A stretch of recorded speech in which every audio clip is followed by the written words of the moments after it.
Assalamualaikum warahmatullahi wabarakatuh. Selamat sore teman-teman pemirsa channel YouTube Media NU Tasikmalaya.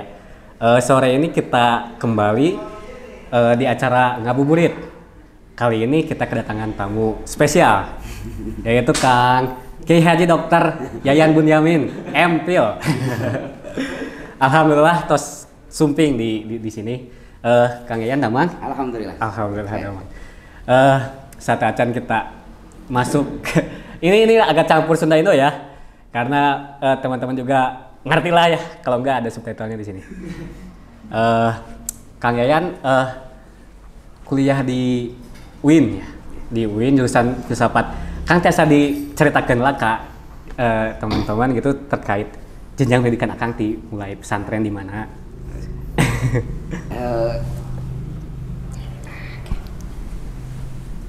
Selaras nama santai sajalah ya, karena tidak ada yang spesial sebenarnya dari saya itu. Yang spesial itu hostnya ya. Saya itu santai, biasa-biasa saja lah. Santri ya seperti santri biasa. Mungkin agak jarangnya itu seorang santri yang ngambil jurusan filsafat. Mungkin itu yang biasanya kan santri itu di tafsir hadis, jadi ahli hadis. Kalau saya itu ahli hadas ya. Ahli hadas. Sama lah kita juga di jurusan filsafat. Jadi sebenarnya yang menjadi pertanyaan itu kenapa santri-santri ada yang masuk di filsafat, itu mungkin yang perlu dipertegas ya. Secara sederhana itu dulu ketika saya ingin ngambil jurusan akidah filsafat di UIN Jakarta ya. Saya sebenarnya ingin keren-kerenan saja gitu kan. Pada awalnya itu ingin kerenan-kerenan saja, karena memang pada saat itu 2004-2005 isu tentang liberalisme, isu tentang jil, isu tentang kebebasan berpikir di dunia Islam, di Indonesia khususnya itu lagi santer-santernya lah. Nah, sebagai remaja yang sedang mencari popularitas mungkin. Saya termotivasi untuk gabung di gelombang itu, dan tidak ada jalan lain kecuali jurusan akidah filsafat sebagai satu-satunya jalan gabung di sana. Kalau sekarang kan kalau pengen popularitas jadi YouTuber.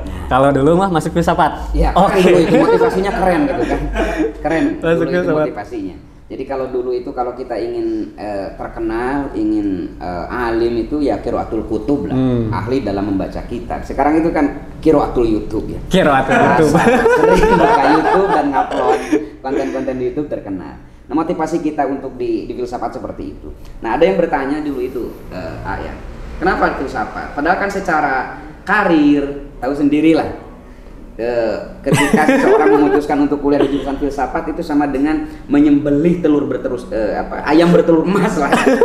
Jadi masa depannya itu gak jelas gitu kan. Lam yajlis. Gak jelas. Lam yajlis lam yulad.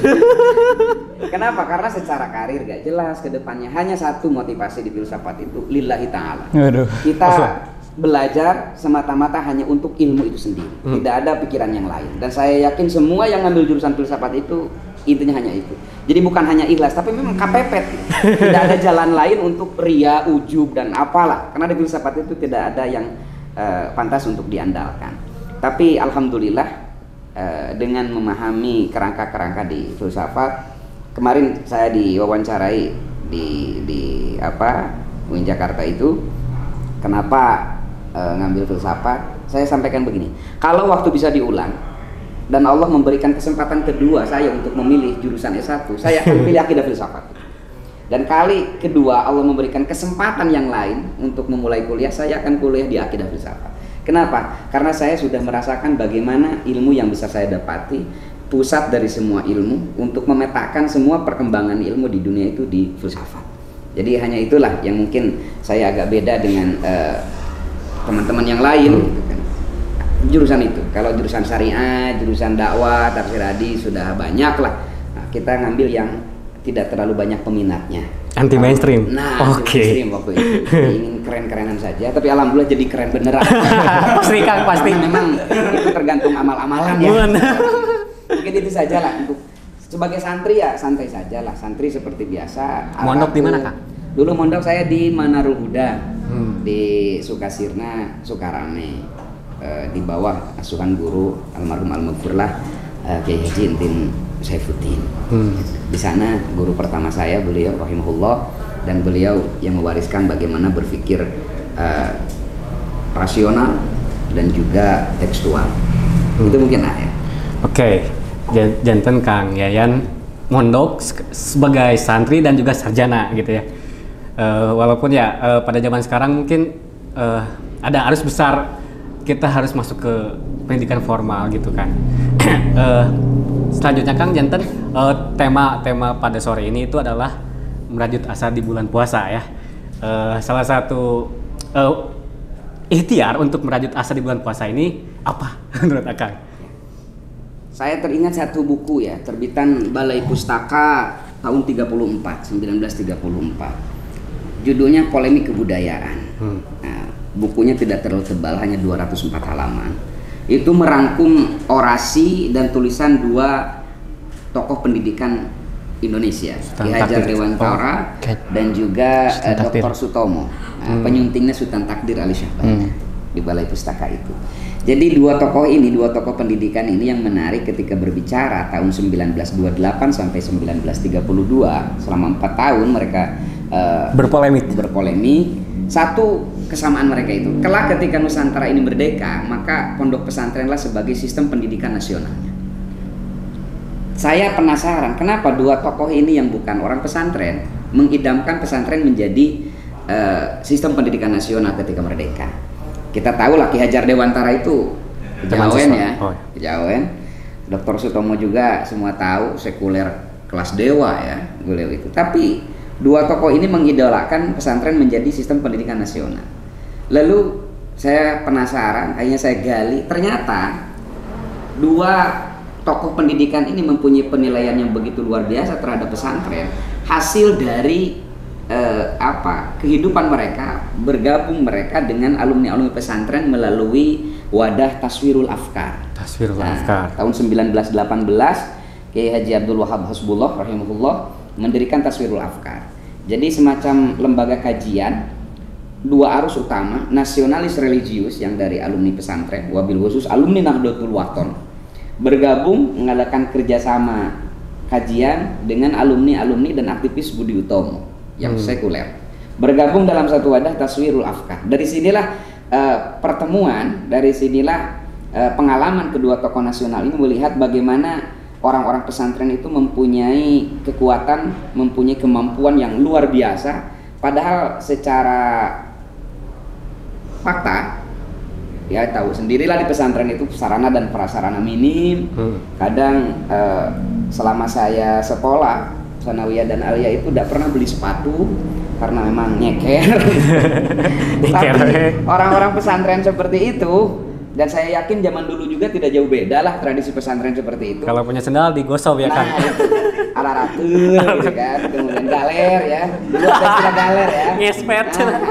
Galer atau ya lah istilah banyak, istilah abo gitu kan, atul boon gitu dulu waktu di pondok itu. Memang tapi yang seperti ini gitu kan bisa bermain secara luar biasa di kancah pergerakan nasional. Sehingga mereka internasional juga. Bahkan internasional. Jadi kedua tokoh ini mempunyai rasa penasaran yang besar. Kenapa pesantren yang identik tradisionalis dan beberapa stigma negatif lain yang dituduhkan oleh yang tidak tahu terhadap pesantren, tapi mampu mencetak kader-kader yang luar biasa seperti ini. Nah, saya harapkan di bulan puasa ini kalangan-kalangan pesantren, mobil khusus santri-santri mempunyai visi yang luar biasa bahwa sepuh-sepuh kita, kiai-kiai kita dulu di pesantren itu telah menunjukkan kapasitas beliau dalam menerjemahkan teks berdialog dengan konteks. Teks berdialog dengan konteks. Teks berdialog dengan konteks. Bagaimana kita yang mempelajari kitab-kitab turos ya, kitab-kitab kuning yang memang ditulis berabad-abad yang lalu, tapi mampu diterjemahkan untuk merespon perkembangan dunia pada saat itu. Misalkan salah satu contoh yang menarik itu ketika Kiai Abdul Wahab Hasbullah rahimahullah mendirikan Nahdlatul Wathon itu pada tahun 1916. Nahdlatul Wathon itu kebangkitan tanah air. Karena memang isu yang sedang bergulir di dunia internasional pada saat itu adalah isu tentang nation state. isu tentang negara bangsa, isu tentang nasionalisme, karena mayoritas negara-negara muslim pada saat itu sedang berada di bawah kolonialisme. Nah, Kiai Wahab pulang ke Indonesia setelah beberapa tahun mondok di Mekah itu membawa isu itu. Saya sering menyampaikan Kiai Wahab ini adalah santri yang mempunyai dua kompetensi secara berbarengan, dan inilah dua kompetensi ini yang harus dimiliki oleh santri-santri sekarang juga. Zaman now ya. Pertama, grassroots understanding, pemahaman akar rumput, sehingga beliau itu tahu permasalahan terkecil yang dihadapi oleh masyarakat. Karena memang masyarakat kita itu kebanyakan masyarakat kecil banget. Kalau masyarakat kecil kan biasa, ini kecil banget, gitu kan? Grassroots. Sehingga terpanggil untuk memberikan solusi terbaik bagi mereka.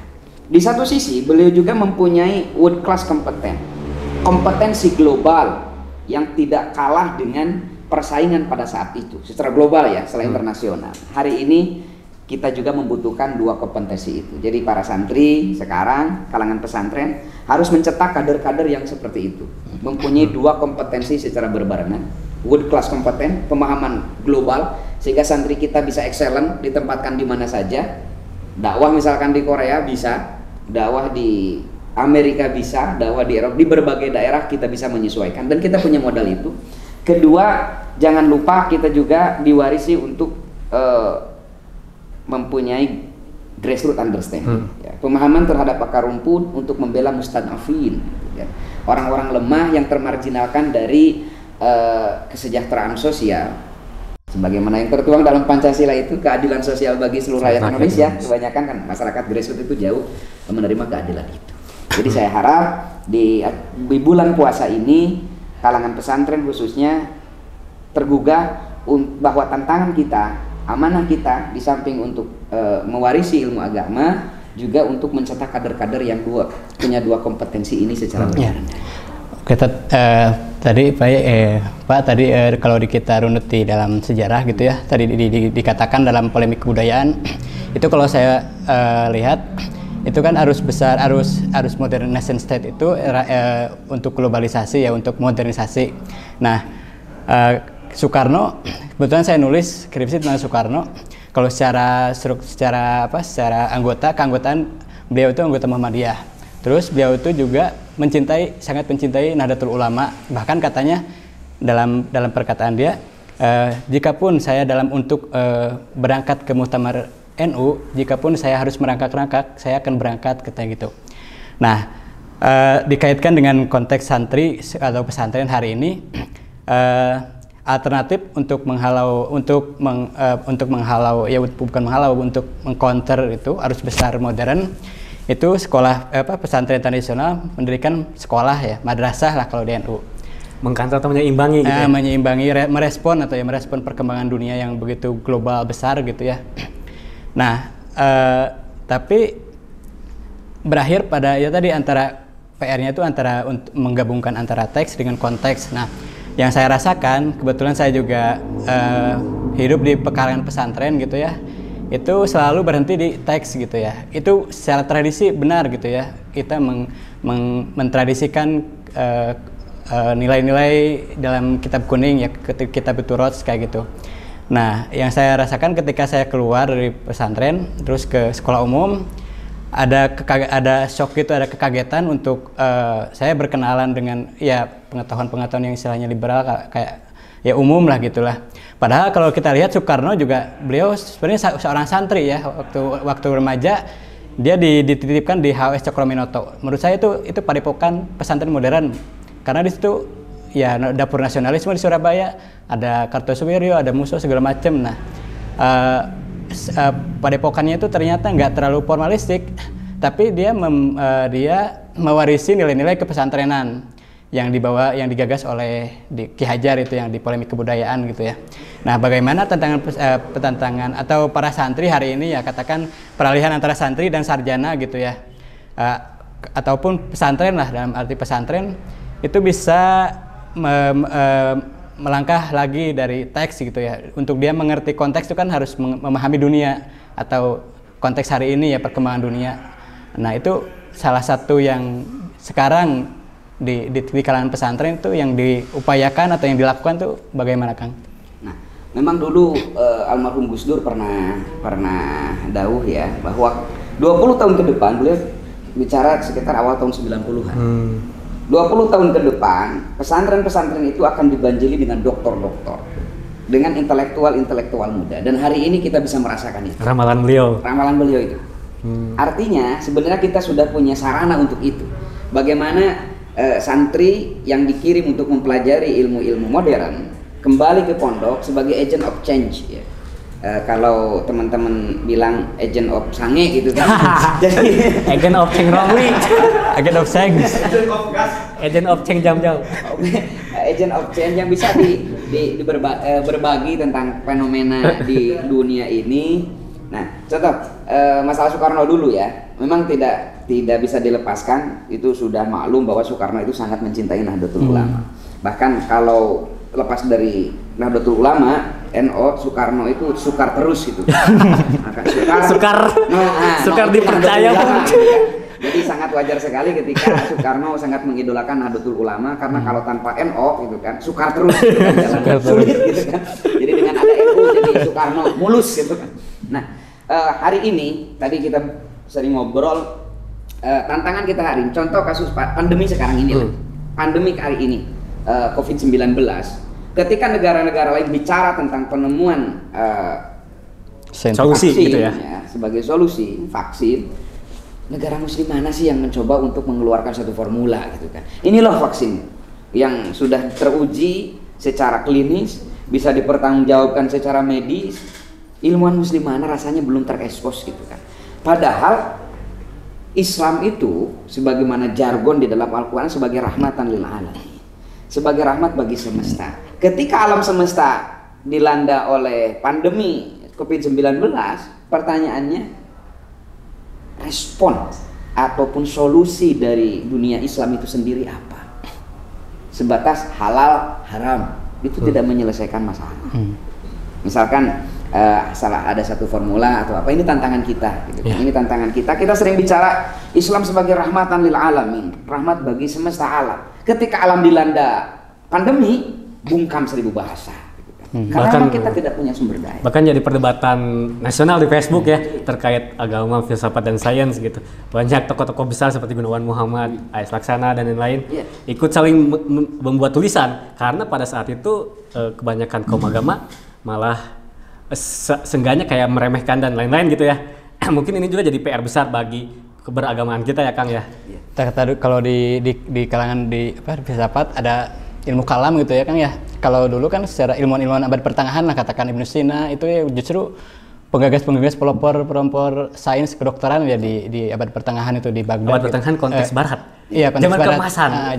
Zaman keemasan Islam gitu ya. Bahkan ya Renaissance pun Obama mengakui dia mewarisi kekayaan intelektualisme yang ada di Baghdad gitu. Tapi kita umat Islam kenapa jadi kayak terputus gitu ya secara pengetahuan, secara ilmu pengetahuan, kemajuan ilmu pengetahuan kayak gitu. Ini mungkin banyak penyebab ya. Banyak penyebabnya, kita tidak bisa hanya merumuskan satu penyebab saja. Misalkan karena umat Islamnya mobil khusus Kawah Chandra di muka kader-kadernya itu lembaga pendidikan pesantrennya kurang respon, bisa juga, tapi tidak bisa dibetulkan secara 100% seperti itu. Karena kita tahu bahwa puluhan tahun silam pesantren, alumni pesantren itu memang dicegal untuk memahami ilmu-ilmu modern. Karena tidak punya legalitas formal, ya SLTP, SLTA, akhirnya mereka tidak bisa mengenyam pendidikan yang lebih tinggi.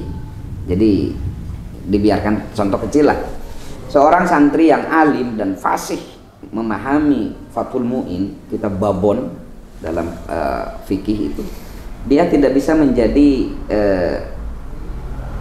pegawai di KUA misalkan, di PNS, karena tidak mempunyai ijazah formal selembar ijazah.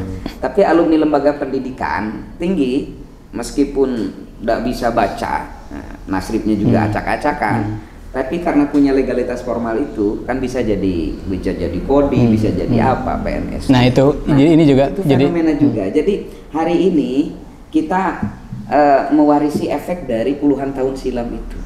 Karena dulu kita tidak diperkenankan secara sistem untuk mengenyam pendidikan yang lebih tinggi, akhirnya kita digurui oleh seperti itu. Akhirnya ya produknya begini. Problem struktural ya. Ini kompromi dengan negara mungkin ya. Dulu juga ada Bung Hatta juga mengeluarkan polemik dari santri itu ketika mau daftar TNI ternyata gak bisa karena dia gak punya legalitas gak punya surat sakti, surat ijazah gitu ya, formal yang tertulis, dan akhirnya santri gak bisa daftar TNI gitu ya. Salah satunya kayak gitu. Hari ini kita harus memberikan kesadaran kan. Maksud kesadaran itu konteks kita hari ini ya, konteks kita hari ini yang kata orang itu era teknologi, era digital, era ngaji gitu kan, era mingguan, era bulanan, era kata-kata gitu. Era sama poe. Tantangan kita hari ini tuh begini kan. Misalkan tahun 2015 itu saya mewawancarai Profesor Nick Bostrom itu. Presiden Direktur di Trans-Human Association WTA di Inggris itu. Kata dia itu dengan pede, dengan data-data, tentu seorang ilmuwan itu bicara dengan data, mengatakan tahun 2030 manusia akan mampu melakukan interstellar flight, penerbangan antar planet. Jadi nanti kita ngaji pasaran itu di Mars, Ataman Alfiah di bulan, gitu kan? Ziarah akbar ke Saturnus. Kata beliau, tahun 2030 futuristik tingkat global memprediksikan bahwa perkembangan sains 2030 itu mampu membawa manusia terbang antar planet, interstellar flight. SpaceX. Nah, tahun 2045 manusia mampu melakukan penerbangan mendekati kecepatan cahaya 18 juta kilometer per jam. Ya. Puncaknya sains itu terjadi pada tahun 2050. Pada saat itu dokter semakin jenius, para ilmuwan semakin canggih sehingga manusia tidak perlu mati. Karena sudah ditemukan satu pil anti malaikat maut. Di reject. Ketika kita sampaikan ini di salah satu forum Basul Masail, ya, ada peserta pembahasan yang begini, lah ngibul gitu kan. Nah, artinya ngibul itu wah bohong, waduk gitu kan, bullshit. Gitu kan. Tapi coba kita berpikir sejenak. Kalau tahun 1926 ketika NU berdiri, lalu ada seorang sarjana yang bilang sama almarhum Al-Maghfur Hadratus Syekh, bah nanti itu kita bisa ngobrol berhadap-hadapan. Kita di Jombang, dia di Amerika. Bisa ngobrol hadap-hadapan. Siapapun itu. Kira-kira jawaban Mbah Hasim gimana? Lah. Eta mah waliullah. Bisa. Tapi sekarang mah tukang becak. Iya, hatta masyarakat kecil pun bisa untuk melakukan itu. Itulah sains gitu kan. Makanya kita membaca sejarah para saintis itu pasti dianggap gila oleh masanya. Ya, seperti kita bicara pada Mbah Hasim tahun 1926 bahwa kita bisa ngobrol berhadap-hadapan dengan yang di Mekah, kita di Tasikmalaya, pasti gak akan ada yang percaya. Tapi sekarang belum 100 tahun hal itu sudah terbukti. Analisa dan prediksi futuristik itu, para ahli sains masa depan itu memang perlu kita tanggapi juga. Bagaimana fikih ikhtiroi, nah kehilangan ikhtiroi itu, fikih itu sekarang. Salah satu ruh dari fikih ikhtiroi itu adalah mencoba untuk menjawab permasalahan meskipun secara realita tidak mungkin. Ya, misalkan sholat di bulan kiblatnya kemana, misalkan mungkin ke bulan, gitu kan? Di Mars. Seperti itu. Bahkan dalam beberapa kitab klasik itu, kalau nggak salah di dalam Yanatul Talibin itu ada permasalahan yang luar biasa ikhtiroi itu. Jadi zina itu memasukkan hasafah ya. Hasafah itu ya helmnya itu. Helm si Baron itu. Si John. Pertanyaannya, kalau hasafahnya dilipat, jadi yang masuknya itu punggungnya, bukan helmnya, itu dimasuk zina atau tidak? Kebayang nggak secara realita ketika sedang bersemangat, jangankan dilipat Pak, tergores sarung saja sakitnya luar biasa. Tapi itulah kelebihan fikih ikhtiroi. Jadi ulama-ulama kita itu memprediksikan sesuatu agar fikih itu bisa menjawab meskipun secara realita itu mustahil. Tapi ketika zaman terus berputar, masa terus beredar, hal itu menjadi sesuatu yang biasa. Nah inilah yang hilang dari pesantren hari ini. Fikih ihtiroki itu berandai-andai. Bahkan kalau sekarang ada santri yang mencoba untuk berandai-andai, pasti di-cut oleh gurunya. Naonan, ayo nama kieu gitu. Nah ini penting kita bina bahwa setiap stakeholder di pondok pesantren, baik kiai ataupun santrinya, harus menumbuhkan kritisisme terhadap perkembangan zaman, meskipun tetap tunduk di bawah taklimul muta'alim. Tapi tanpa menghilangkan daya kritis itu dengan konteks hari ini. Bagaimana teks itu bisa menjawab dengan konteks. Kalau teks berdiri sendiri tanpa konteks, jangan salahkan siapa-siapa ketika manusia meninggalkan teks itu. Karena tidak mampu merespon. Jadi untuk kita mengamalkan kritisisme di pesantren, maka kiai bercerita, santri akan bertanya. Mangga kepada Mustami ya yang akan bertanya gitu terkait pesantren era sekarang dan lain-lain. Mangga, feel free. Bismillahirrahmanirrahim. Assalamualaikum warahmatullahi wabarakatuh. Waalaikumsalam. Izin bertanya kepada Kang Ajengan ya terkait dengan kepesantrenan, kebudayaan dan terkait dengan perkembangan secara global. Saya sempat membaca bahwa indeks pembangunan manusia di Kabupaten Tasikmalaya itu kan terendah kedua setelah Cianjur kalau saya tidak salah membaca. Nah, yang menjadi tertarik untuk saya bertanya adalah Tasikmalaya itu kan secara persebaran kuantitas pondok pesantren itu luar biasa.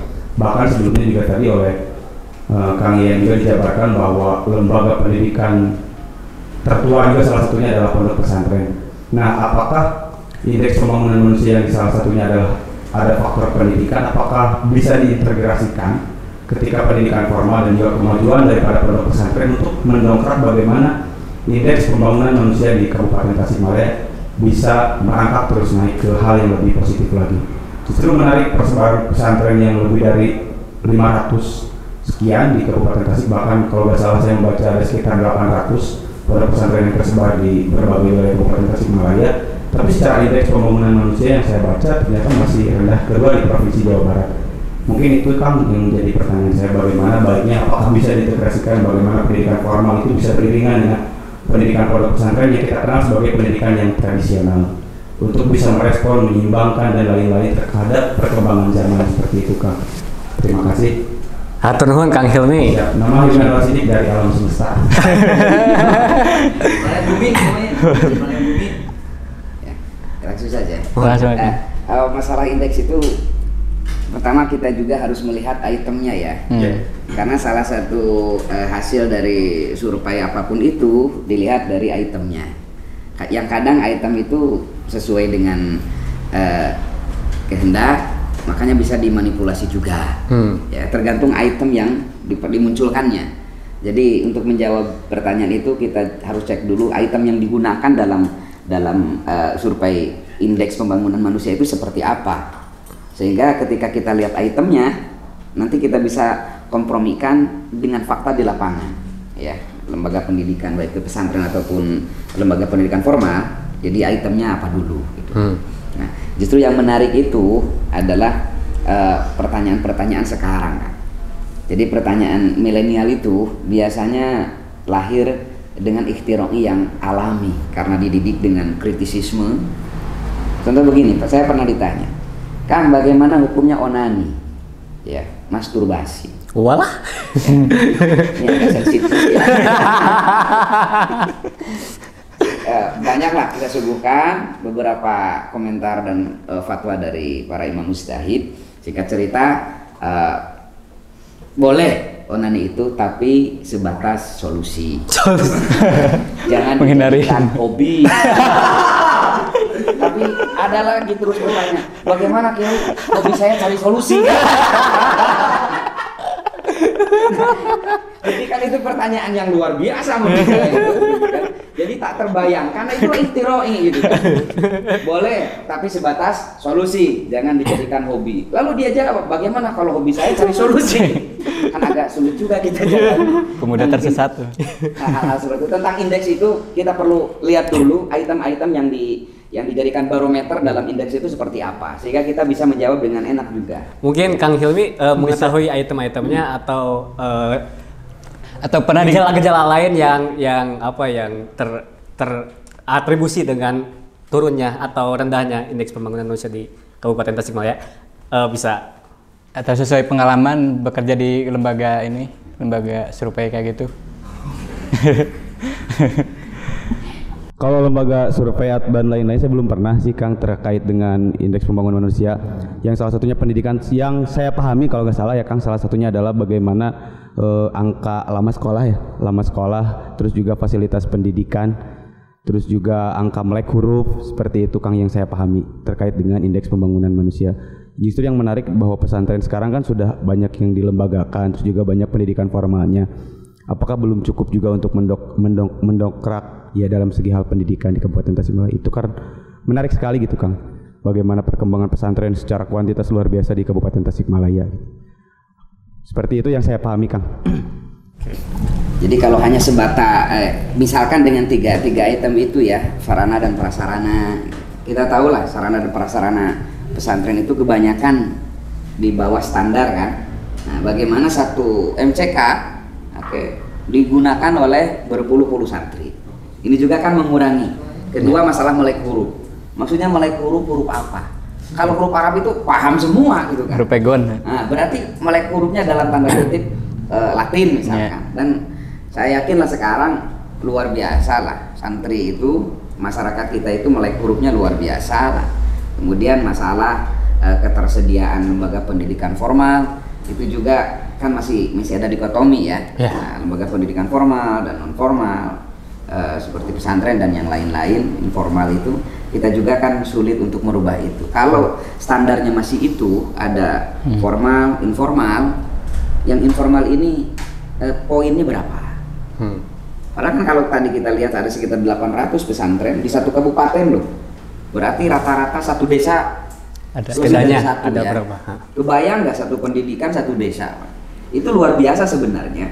Tapi karena mungkin dari indeks itu hanya poin infrastruktur ya, sarana prasarana di lembaga itu sehingga tidak masuk kualifikasi, sehingga mempengaruhi terhadap item yang lain, mulai huruf dan seterusnya. Jadi kadang perlu dirubah juga itemnya. Gitu kan. Kadang misalnya ada survei kemiskinan, gara-gara nggak pakai tehol disebut miskin, padahal mungkin dia nyamannya nggak pakai tehol gitu. Kadang masih banyak sering ini ya aneh-aneh gitu.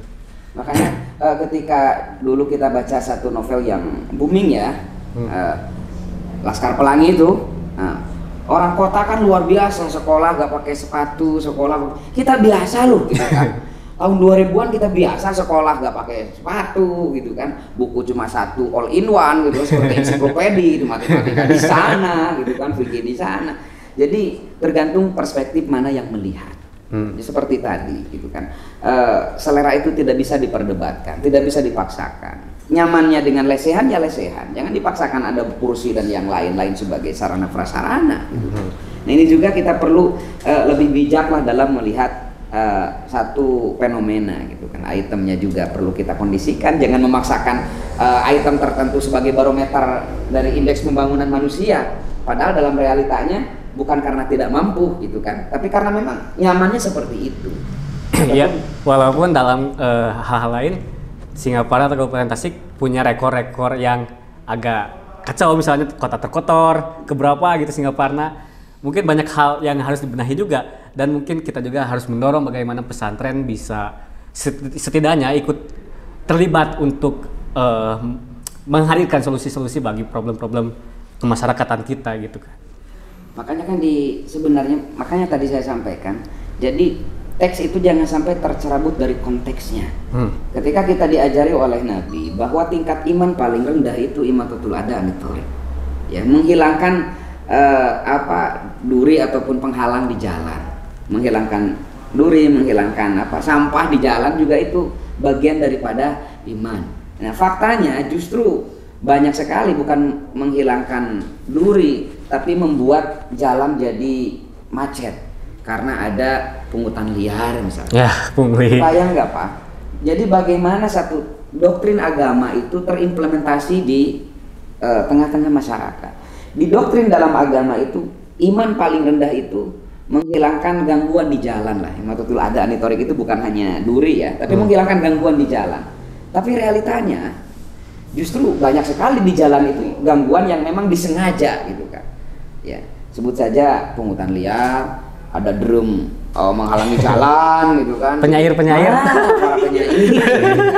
Ini kan satu fenomena yang harus kita tanggapi bersama gitu kan. Kalangan pesantren harus bisa menerjemahkan menurut hukum agama seperti apa. Ya, pemerintahan harus bisa memberikan solusi. Ini kenapa bisa seperti ini? Apakah di bansosnya kurang atau gimana? Ini kan perlu juga gitu.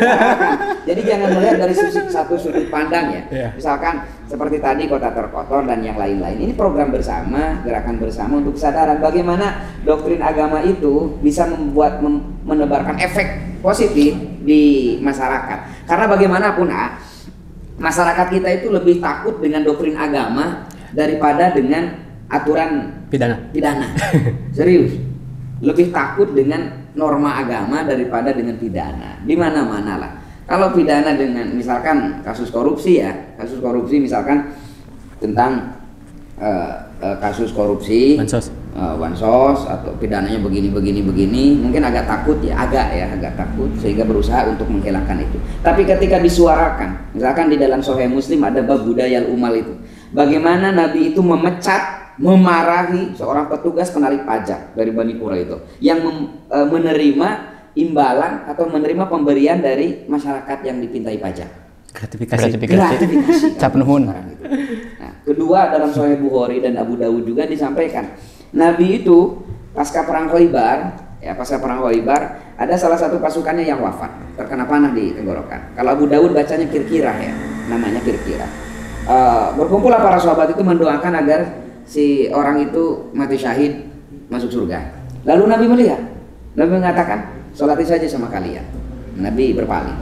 Nah, biasanya Nabi itu memerintahkan sesuatu tanpa beliau yang menjadi contoh. Lalu di cross check lah oleh para sahabat, ternyata kira-kira ini menggelapkan manik-manik. Ya, manik-manik itu batu-batu berharga lah, istilah gitu. Dari rampasan dari perang itu yang belum dibagikan secara resmi oleh Rasulullah. Kalau istilah kita itu golo ya, penggelapan harta negara. Yang menurut beberapa ahli fikih kalau dikalkulasikan di rupiah itu tidak sampai 800.000. Orang yang melakukan penggelapan harta negara 800.000, Nabi tidak berani mensalatinya. Coba kalau fatwa itu kita angkat gitu kan. Yang korupsi 800.000 ke atas tidak disolati jenazahnya. Mungkin akan berpikir ulang lah. Keengnya. Serius. Ini penting, doktrin agama itu hadir untuk membuat perubahan yang positif di tengah-tengah masyarakat. Makanya tadi di awal kita sampaikan bagaimana teks itu berdialog dengan konteks. Ya, sholihun likulli zaman wal makan. Islam itu akan selaras senantiasa sejalan sesuai dengan perkembangan zaman. Islamnya iya. Tapi kalau muslim dalam tata cara pembacaan dan penerjemahan teksnya tidak mengikuti perkembangan zaman, ya jangan salahkan siapa-siapa ketika masyarakatnya meninggalkan teks itu. Karena memang kita sebagai qadatul umat, kita sebagai kalangan agamawan kurang mampu mendialogkan antara teks dengan konteks. Artinya teks itu terasa kurang begitu manfaat di masyarakat. Bukan teksnya, tapi kita yang mendialogkan teks dengan konteksnya. Dan ini bisa difahami dengan kita terjun ke berbagai medan dan juga kita mempunyai perangkat pisau analis tentang masalah kontekstualisasi itu. Sehingga isu tentang kontekstualisasi doktrin itu perlu kita kaji bersama. Nah, kalau dalam pesantren itu kan ada itemnya, ada teks dan konteks. Nah, kalau dalam ilmu pengetahuan itu ada sains dan agama mungkin ya. Nah, waktu saya ngajak Diwan skripsinya dia tentang transhumanism ya, bagaimana agama merespon tentang sains, perkembangan sains. Nah, saya ingin mempertegas mungkin dari latar belakang Akang gitu ya, dari filsafat sains gitu, dari filsafat teknologi tadi, bagaimanakah kompromi atau duduk perkara antara sains dan agama. Karena waktu saya mendialogkan skripsi Dewan, ada teman saya yang dari Akidah Filsafat dari tafsir Quran, banyak yang menghujat gitu, bahwa sains dan agama itu beriringan, tapi saya tidak menemukan penjelasan yang terurai gitu ya. Bagaimana duduk perkara antara sains dengan agama di ranah etika mungkin ya, di ranah etika mungkin. Karena memang salah satu pisau yang kita pakai di filsafat teknologi atau tentang etika, hanya etika yang sekarang bisa kita gunakan untuk merespon itu. Ya, hanya etikalah ilmu untuk memanusiakan manusia. Ya, misalkan dulu ketika tesis saya juga sama ya tentang transhuman itu, etika transhuman. Dulu kita pakai pendekatan maqasidus syariah. Bagaimana tujuan syariat Islam ini melindungi beberapa hak primer manusia, karena memang agama ini diturunkan oleh Tuhan untuk manusia dan untuk kemaslahatan manusia, untuk kepentingan manusia, bukan untuk Tuhan yang memang tidak perlu semua itu. Jadi bagaimana agama itu memberikan efek kemanfaatan terhadap manusia itu sendiri secara khusus, umumnya kepada alam. Nah, salah satunya adalah tentang etika itu. Tentu banyak sekali teori yang kita pakai dalam membedah bagaimana teknologi itu mencerabut manusia dari manusia itu. Ya, transhuman itu kan satu jenis, kalau dilihat dari manusia itu bukan pure manusia, tapi dilihat dari teknologi juga tidak pure teknologi. Ini jenisnya apa? Gitu. Kebayang nggak, setengah manusia, setengah robot misalkan? Cyborg. Nah, seperti itu. Seperti Robocop atau apa. Nah, kalau Superman sudah jelas itu, ya. Superman itu sudah jelas jenis kelaminnya ya. Cangcut lagi di luar. Tapi ketika sains itu merubah sisi-sisi manusiawi, ini bagaimana? Etika apa yang akan kita gunakan? Doktrin mana dalam agama yang kita pakai? Ini kan tantangan kalangan agamawan gitu kan, untuk memilah dan memilih kira-kira agama porsinya di mana, celah mana yang bisa dimasuki oleh agama. Karena memang ada beberapa kalangan yang bilang bahwa sains itu sains itu normal lah gitu kan, netral ya, tidak punya nilai. Iya. Bebas nilai. Tapi pada kenyataannya juga tidak demikian lah.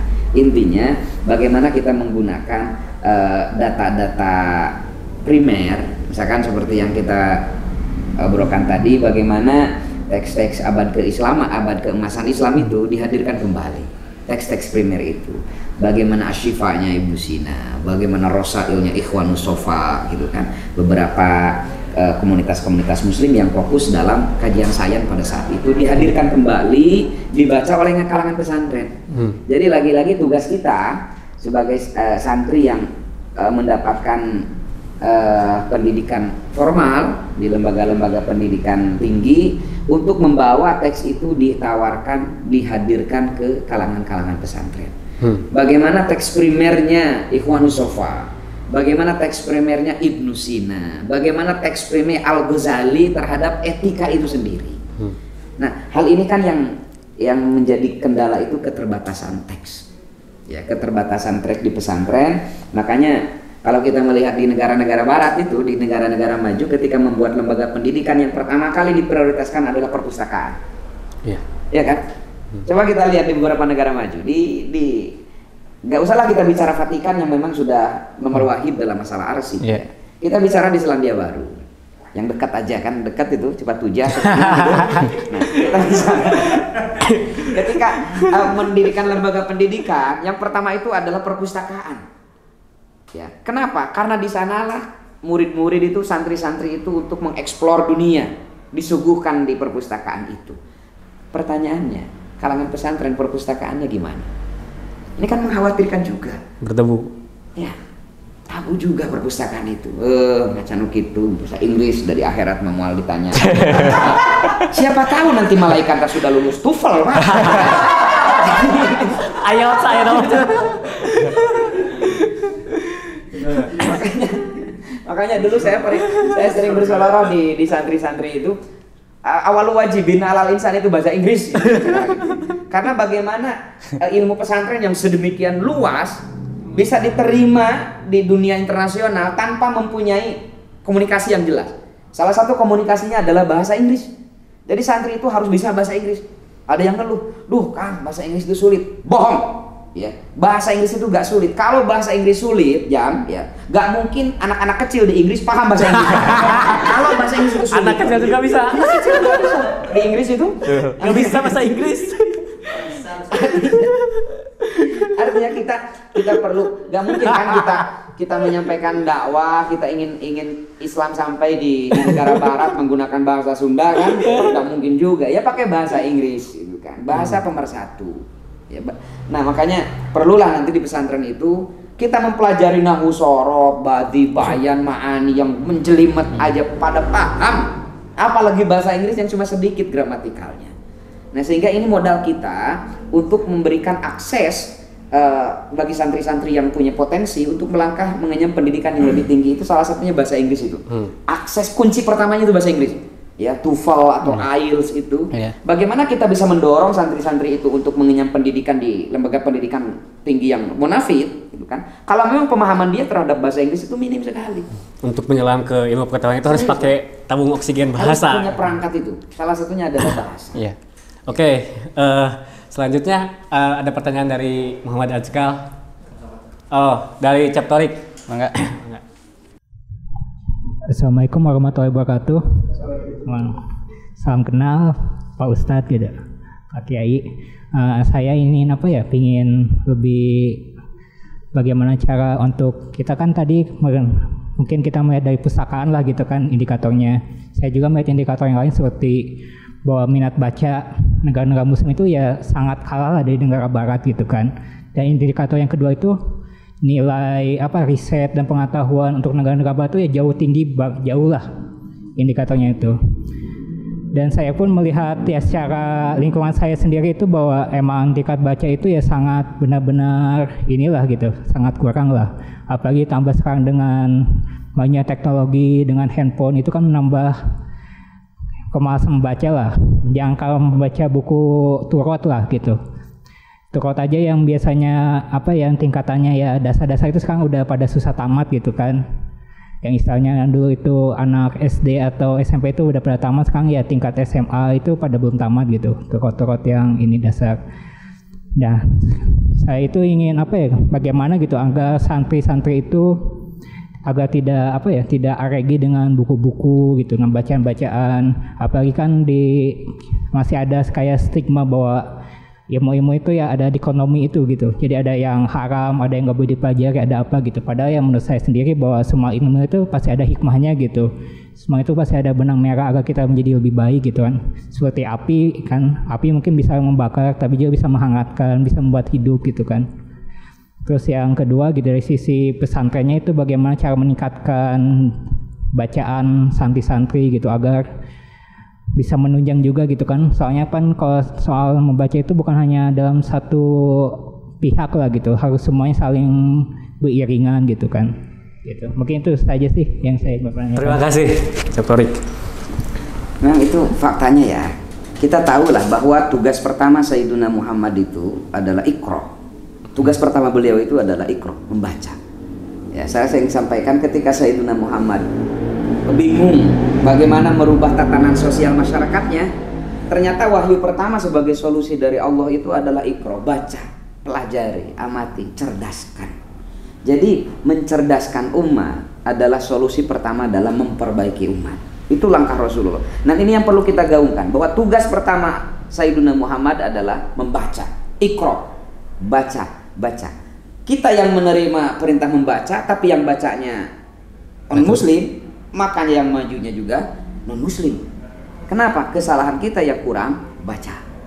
Itu yang pertama. Yang kedua, sekarang kan modern. Pasti permasalahannya kita mewarisi hajana intelektual Islam yang luar biasa, terbentang dari masa salaf sampai era kholaf, dari Maroko sampai Merauke itu, dari musim duren sampai musim rambutan. Kebayang gak santri harus membaca menyelesaikan semua itu? Gak mungkin lah. Makanya perlu metode. Salah satu ciri khas modernisme, modern itu salah satu cirinya itu adalah satu efisien, waktu singkat tapi hasil maksimal, efektif. Waktu singkat hasil maksimal, efektif. Ciri modern itu. Contoh, dulu santri untuk mendidihkan air mungkin setengah jam lah, 30 menit karena masih dengan suluh itu. Nah, sekarang kita nyalakan dispenser 3 menit sudah mendidih, Pak. Singkat, hasil maksimal. Mantap. Kalau dulu dari mulai nikah sampai melahirkan itu 10 bulan, sekarang itu modern, Rabu nikah, Sabtu sudah melahirkan. praktek dong. Waktu singkat, hasil cepat. Berarti itu peradaban modern. Percepatan. Nah, dalam menguasai ilmu juga seperti itu. Nah, makanya kan sekarang itu lahir beberapa metode-metode baru ya. Meskipun yang paling afdol itu ya seperti tradisional seperti kita. Tapi mengingat kalau dulu pesantren 6-10 tahun itu biasalah menguasai. Sekarang kan untung santri mesantren 6 tahun, tingkat SLTP, SLTA. Untung itu. Nah, bagaimana mondok yang 6 tahun hasilnya bisa sama dengan yang 12 tahun dulu? Nah, dengan metode itu bisa. Makanya kan sekarang ada palak praktis, ada nahu praktis. Itu bisa kita pakai gunakan sebagai alternatif bagaimana mempercepat pemahaman santri terhadap hajanah yang begitu luas. Kalau metodenya begitu terus konvensional, sedangkan ilmu terus berkembang, habis usia daripada habis ilmu itu.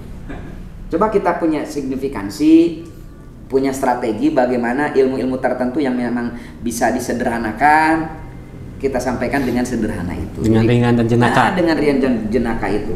Dulu waktu kita mempelajari alfiah gitu kan mungkin 1 tahun. Bagaimana alfiah itu bisa paham 3 bulan? Bisa gitu kan. Ciri modern itu. Kalau metodenya kita bisa. Tugas sarjana pendidik. Nah, tugas-tugas santri-santri yang bergelut di jurusan pendidikan untuk memformulasikan bagaimana metode-metode praktis itu bisa digunakan. Ada satu lagi pertanyaan kan? Enggak.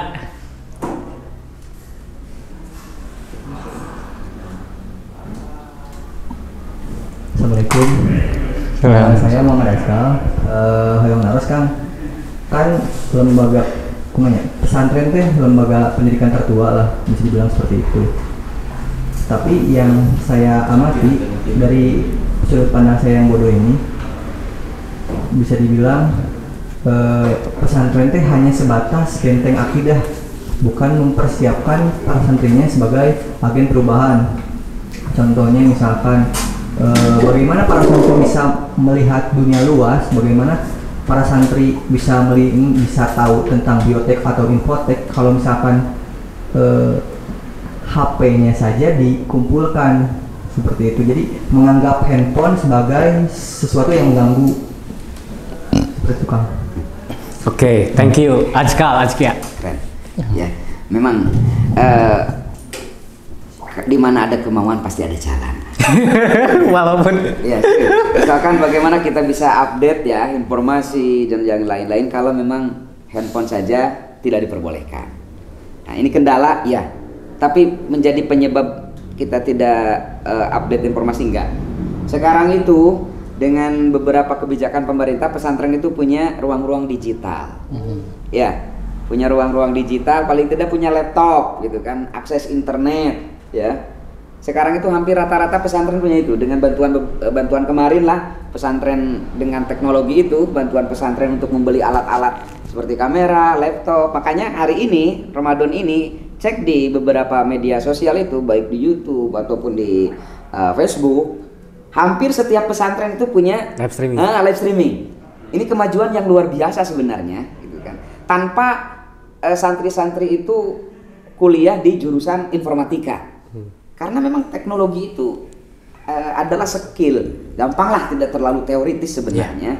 Nah, kewajiban kita untuk menyediakan fasilitas-fasilitas itu, paling tidak kapan-kapan lah kita melakukan roadshow silaturahim ke pondok-pondok gitu kan, kita suguhkan beberapa fakta-fakta ini loh dunia sekarang itu gitu kan. Jadi jangan seperti si buta dari gua hantu gitu kan. Jadi pas keluar jadi ashabul kahfi gitu kan, jajan langsung makan itu bal. Jadi ashabul kahfi gitu kan, keluar itu mau ini ternyata alam sudah berbeda. Ayo, selamat pagi dunia. Nah, kita merasa terpanggil untuk hadir silaturahim di beberapa pondok pesantren yang memang, nah kalau Cipasung itu gak usah kita sowan ya, karena memang mereka sudah update gitu kan ada. Nah, pesantren-pesantren yang di pinggiran sana gitu kan, pinggiran pesantren yang memang jauh dari peradaban gitu kan, kita datang di sana silaturahim menyuguhkan kepada santri itu, ini peta dunia sekarang. Tantangan Anda untuk mempersiapkan jawaban agama terhadap fenomena ini. nanti kita ada kontak lagi, ada silaturahim lagi. Makanya di tradisi di Nahdlatul Ulama itu dengan Bahsul Masail itu, Bahsul Masail itu keren luar biasa lah. Bisa kita pakai gunakan hari ini untuk menanggulangi pelarangan di beberapa pesantren terhadap alat komunikasi teknologi. Misalkan di Bahsul Masail kan ada komisi waqi'iyah ya. Ada teori tema-tema kontekstual yang perlu tantangan agama. Bagaimana masalah vaksin, bagaimana masalah transgender, bagaimana masalah stem cell dan yang lain-lain lah. Nah, ada forum Bahsul Masail. Jadi intinya kepada kalangan pesantren, kalau ingin tahu dunia maka rihlahlah, kata Imam Syafi'i. Bersilaturahim, piknik lah. Jadi jangan kuper, kurang pergi-pergian. Oke. Jadi itu salah satu untuk cara menanggulangi keterbatasan informasi, karena memang ketika dikasih HP juga jarang digunakan untuk mengakses jurnal seperti itu. Makanya ya walaupun TikTok adalah gerakan masa kini mungkin untuk merich banyak orang lewat TikTok. Tugas kita bersama lah untuk hadir di tengah-tengah pesantren itu untuk menyuguhkan peta dunia. Ini loh seperti ini. Mari kita berbagi caranya seperti apa, kita bicarakan bersama. Ya, perlu ada gerakan semua lah, karena mendidik adalah kewajiban setiap orang terdidik. Bukan tugas guru, bukan tugas para kiai, tapi mendidik adalah kewajiban setiap orang terdidik. Kewajiban kita bersama. Itu mungkin ya. Menarik sekali dengan berbagai macam pertanyaan dan uraian-uraian dari Kang Yayan.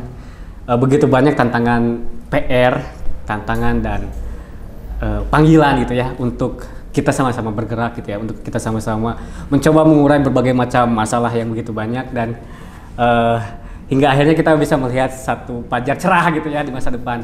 Dan semoga kita masyarakat pesantren Kabupaten Tasikmalaya di Indonesia bisa tidak hanya menjadi menjadi konsumen bagi perputaran global gitu ya, tapi juga bisa jadi pemain dan yang lain.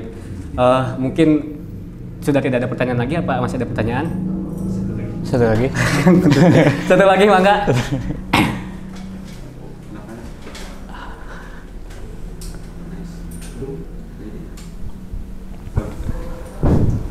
Perkenalkan, nama saya Wildan.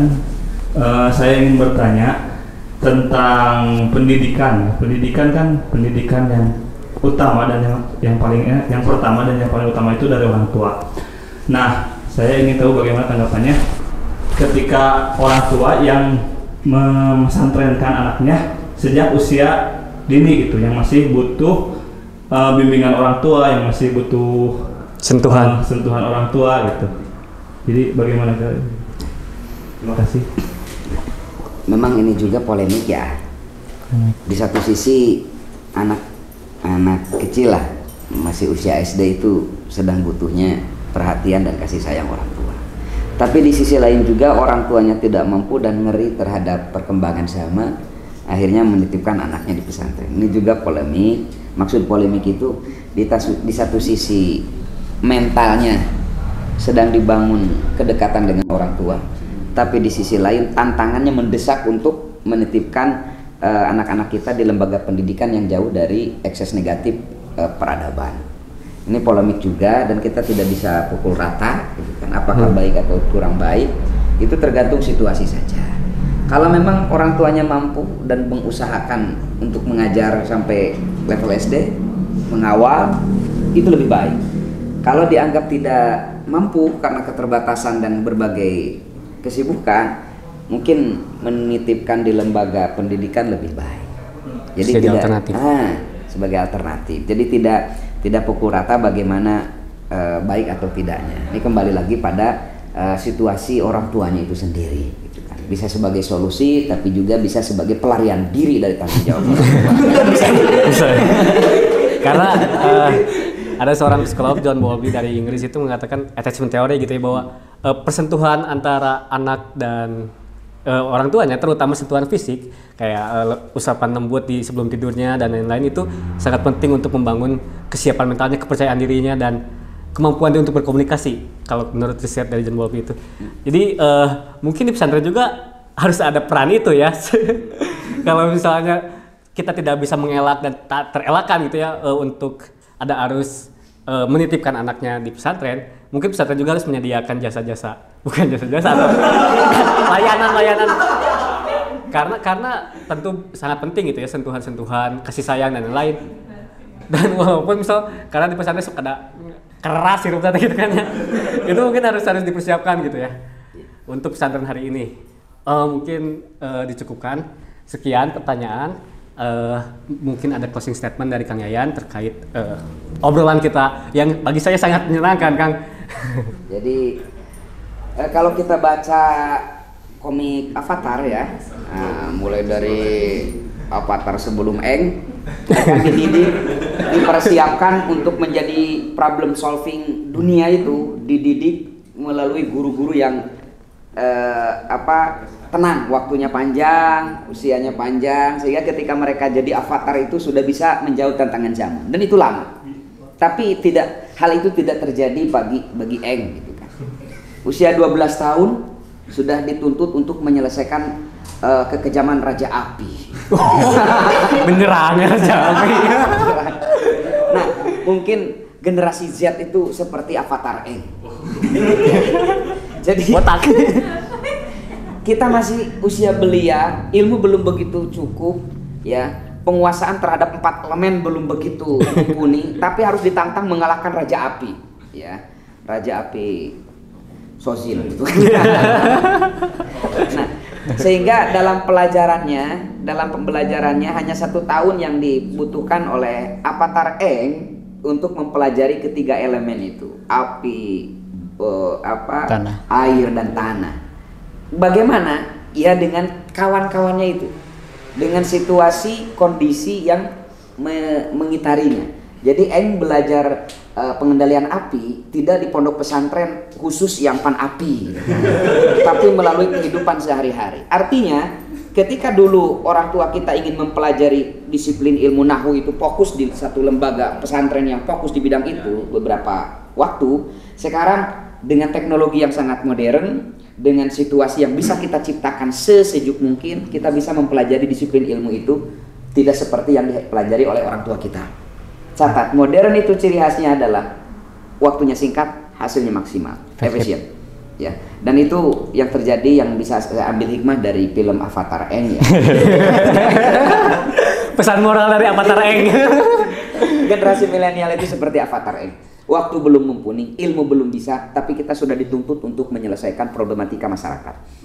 Satu tujuannya, satu metodenya adalah bagaimana kita bisa menghadirkan pelajaran penguasaan terhadap keempat elemen itu, keempat disiplin ilmu yang 12 fandi dalam Islam itu dalam keadaan seharian, dimanapun, kapanpun dengan begitu menyenangkan. Yaitu kewajiban kita, tugas kita bersama untuk menyampaikan itu dengan metode yang senyaman mungkin. Itu mungkin yang bisa saya sampaikan. Jadi mohon maaf bila dalam pembicaraan ini banyak salahnya gitu kan, karena yang benarnya dari Allah, yang salahnya dari setan. Saya hanya sebatas korban. Ketemuan itu. Itu saja yang bisa saya sampaikan. Terima kasih pada sahabat-sahabat. Hadanallahu wa yakum ajmain. Wallahul muwaffiq ila aqwamit thoriq. Assalamualaikum warahmatullahi wabarakatuh. Hatur nuhun Kang Yayan Bunyamin atas begitu banyaknya insight yang kita dapatkan hari ini. Kita cukupkan saja podcast Ngabuburit pada sore kali ini. Wallahul muwaffiq ila aqwamit thoriq. Wassalamualaikum warahmatullahi wabarakatuh. Waalaikumsalam.